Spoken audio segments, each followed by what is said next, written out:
कर्म वो फसल है जिसे इंसान को हर हाल में काटना ही पड़ता है। इसलिए अच्छे बीज बोए ताकि फसल अच्छी हो। कोई भी मनुष्य जन्म से ही महान नहीं होता। महान बनने के लिए मनुष्य को महान कर्म भी करने पड़ते हैं।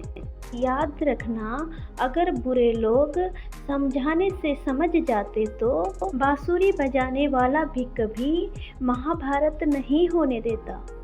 जीवन शतरंज के खेल की तरह है और यह खेल आप ईश्वर के साथ खेल रहे हैं। आपकी हर चाल के बाद अगली चाल वो चलता है। आपकी चाल आपकी पसंद कहलाती है और उसकी चाल परिणाम कहलाती है। अगर आप किसी के साथ गलत करने जा रहे हैं तो अपनी बारी का भी इंतजार जरूर करना। महाभारत में श्री कृष्ण ने अर्जुन से कहा था कि हे अर्जुन, जो कोई भी व्यक्ति किसी देवता की पूजा विश्वास के साथ करने की इच्छा रखता है, मैं उस व्यक्ति का विश्वास उसी देवता में दृढ़ कर देता हूँ।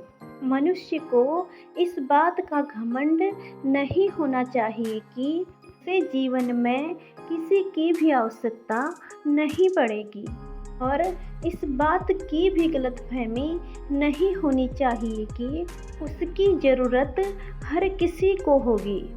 अपना समय यह सोचकर बर्बाद ना करो कि दूसरों ने तुम्हारे साथ क्या बुरा किया। तुम्हारी जगह कर्म उसका जवाब देंगे। कभी भी किसी के भावनाओं के साथ मत खेलिए, क्योंकि आप नहीं जानते कि कर्म कैसा खेल खेलते हैं। व्यर्थ की चिंता और भय एक रोग के समान है जो आपकी शक्ति को छीन लेती है। लंबे अभ्यास से सुख मिलता है तो दुखों के अंत की ओर ले जाता है, जो पहले विष के समान होता है और अंत में अमृत के समान होता है। ऐसा सुख अपने ही मन की शांति से उत्पन्न होता है। ईश्वर सिर्फ दिशा दिखा सकते हैं, लेकिन उस पर चलना तो आपका काम है। और वास्तविकता में अगर आप चलना ही नहीं चाहते तो फिर ईश्वर को दोष देना गलत है। कर्म का थप्पड़ इतना भारी और भयंकर होता है कि हमारा जमा हुआ पुण्य कब खत्म हो जाए पता भी नहीं चलता। पुण्य खत्म होने पर समर्थ राजा को भी भीख मांगनी पड़ती है। इसलिए कभी किसी के साथ छल कपट करके उसकी आत्मा को दुखी मत करें। पक्षी जिंदा रहने के लिए चींटी को खाती है और जब पक्षी मर जाते हैं तो चींटी उन्हें खाती है। वैसे ही एक पेड़ से हजारों माचिस की तीलियां बनाई जाती है, लेकिन एक ही माचिस की तीली काफ़ी होती है हजारों पेड़ों को जलाने के लिए। जीवन में जैसा करोगे उसका दुगना लौटकर जरूर आएगा। वह परमात्मा है, प्रत्येक कर्म का फल ब्याज सहित लौटाता है।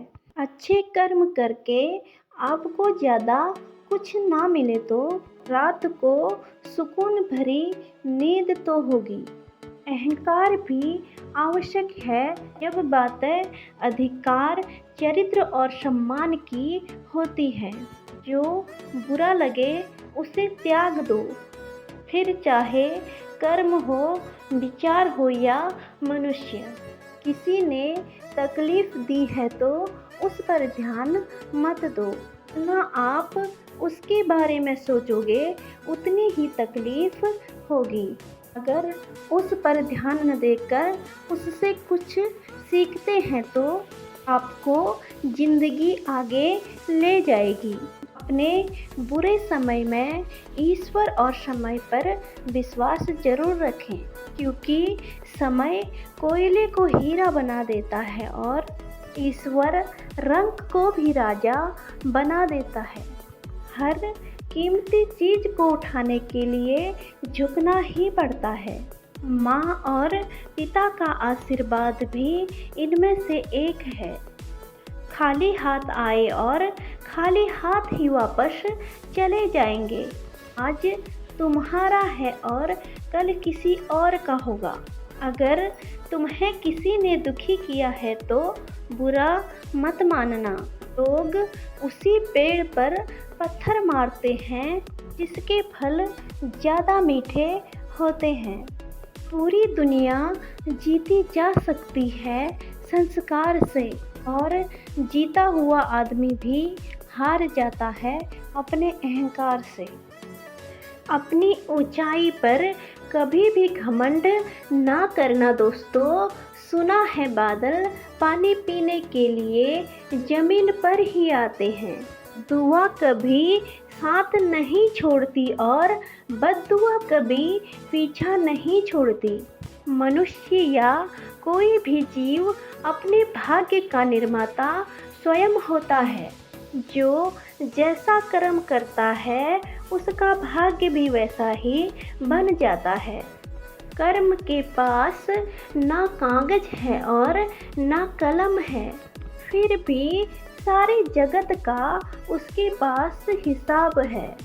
किसी से जब तुम छल करोगे तो कैसे बदले में तुम अच्छे की उम्मीद करोगे। तुम्हारे ही कर्मों की जब तुम्हें सजा मिलेगी, फिर उस दिन तुम भाग्य को दोष मढ़ोगे।